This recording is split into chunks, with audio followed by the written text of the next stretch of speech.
Hey everybody, Mr. Odom here, and I am going to review or give you an answer key for the Chapter 13 practice test. Remember, your test looks exactly like this, only the numbers are going to look a little different, but the work that you do should be similar to what you see here. So let me get started. For the first problem, what does it say? It says, let me get my highlighter, graph y equals x minus 4, which is right here. So what do you have to figure out? Well, you need to figure out what the slope is. And remember, this is already written in slope intercept form. Okay. So my slope would be right here. There'd be a 1 right there. So that's why I have a slope of 1 and then a y-intercept of -4. So here's my y-intercept at this point, which is the first point that I plot. And then I use my rise over run, which would be up 1 and over 1. Why? Because I can write 1 this way, 1 over 1. And remember, that's rise over run. Okay? So I do that. I plot another point. And since I'm drawing this freehand, I plotted another one so I could try to draw somewhat of a straight line. To connect those, you won't have that problem in big ideas. You'll be able to draw a line. So that's number 1. All right, let's look at number 2. Graph y equals -1/2. So things that you have to commit to memory. Y equals b. That is a horizontal line. Okay, and x equals a is a vertical line. Remember, horizontal lines, the slope is 0. For a vertical line, slope is undefined. Undefined.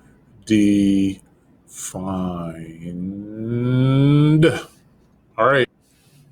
Okay, so that's important you remember that.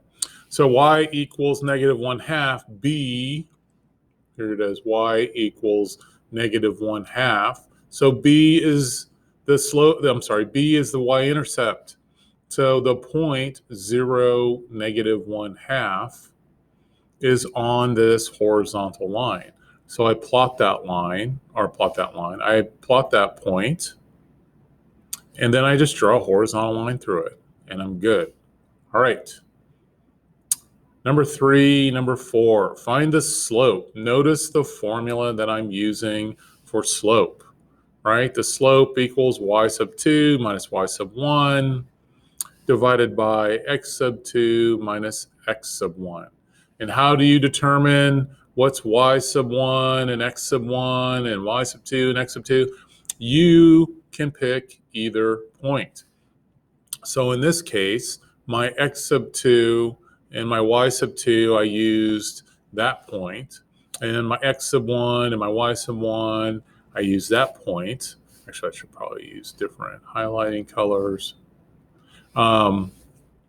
So let me see, x sub 1, y sub 1, x sub 2, y sub 2. But you could have called this point x sub 2, y sub 2, and this point x sub 1 and y sub 1. And you could still use the same formula and you will still get the same slope. All right. And this should be a negative slope. Look at how this line is falling from left to right. That means that the slope should be negative, a negative slope. Just by looking at the line, you should know that your answer for slope should be negative.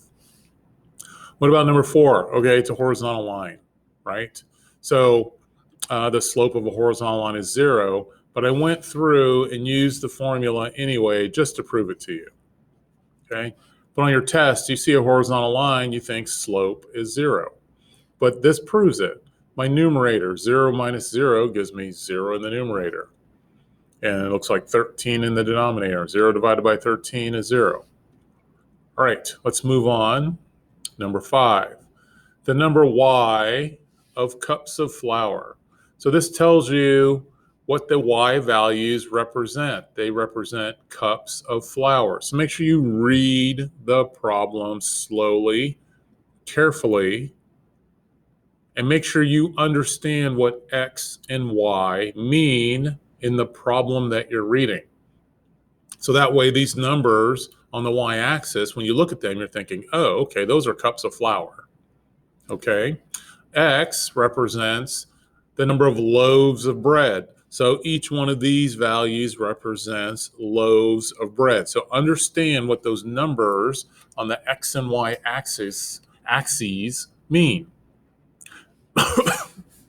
So, sorry about that. So the number y of cups of flour used to make x loaves of bread is represented by this equation, y equals 3x. Well, it's a proportional relationship because the point 0, 0 is on this line, right? I know that 0, 0 works in this equation, y equals 3x. When I let x equal 0, y equal, I'm sorry, I got that backwards. Let me do that again. When I let x equal 0, right, then y equals 0. That's what I meant to do. So here's a point on the line. And then my slope. This follows the form y equals m times x, because the y-intercept is 0. So if I wanted to say y equals mx plus b, that's fine. This b equals 0. So I can plot another point because I rise 3 and I run 1, right? I rise 3 and I run. So you can see that here. Now it's hard to see that this point right here is at 3. That's a mistake. At the point 3, but notice 3 over 1, if that's my slope, that is the same as 6 over 2. Those are proportional. That's a proportional relationship. So I plot the point 2, 6, and I put another point there, and I draw my line. Okay? There you go, number 5. Number 6, the cost, y, in dollars to rent a camping tent is proportional. So when you see that is proportional, think of the equation y equals m times x. All right. The cost, y in dollars. So those are my y values. That's the amount of money. Is proportional to the number of days that the tent is rented. So it tells you it costs $56 to rent a tent for 7 days. What is that? That is a coordinate. That is a point. Let me use a different color. That is a point. 7 days, or my x values, equates to $56. Okay? So I want to write an equation that represents the cost of renting a camping tent for x days. So I want to write an equation. That equation is going to look like this. So the work that I do over here is to figure out, well, what is my slope? And you can figure that out by using this coordinate. It's 56 over 7, which equals 8. So my slope is 8. So here is my equation. Y equals 8 times x. All right? So when there's a proportional relationship, you have to remember this equation. Number 7, find the slope and y-intercept of the graph. All right. So I rewrite the equation so that it looks like y equals m times x plus b. And you can see the slope is this, the y-intercept. So you would write the number -3 in that box. Okay, and you would put -1/4, which is my slope, in that box. Number 8, graph this equation. Well, here's my equation, y equals 2x minus 10. And you see that your slope is 2, which is what I have here. And your y-intercept is at this point. So that's where I start my graph. And then I rise to, and I go over 1. And I just put another point on there just so that I could try to draw a straight line, freehand. So that's how you, in big ideas, you'll be able to put 2 points on there and have a nice straight line. Okay. Graph this one. So this equation, it's in standard form. And there's a couple ways to do this. But what I did is I started with the equation in standard form and I got y all by itself. So that way I can see that my slope is 6 and my y-intercept is at the point 0, -4. Okay, so I start there and I can rise 6 and go over 1. And then here I went down 6 and over 1 to plot another point just so I could draw a line. Okay. So now in standard form, you could also try to find the y-intercept, which I have found. And you can search for the x-intercept. Okay, and that's where y is 0. Okay, and if you did that, you would see that that is going to be 2/3, which is hard to see where that point is.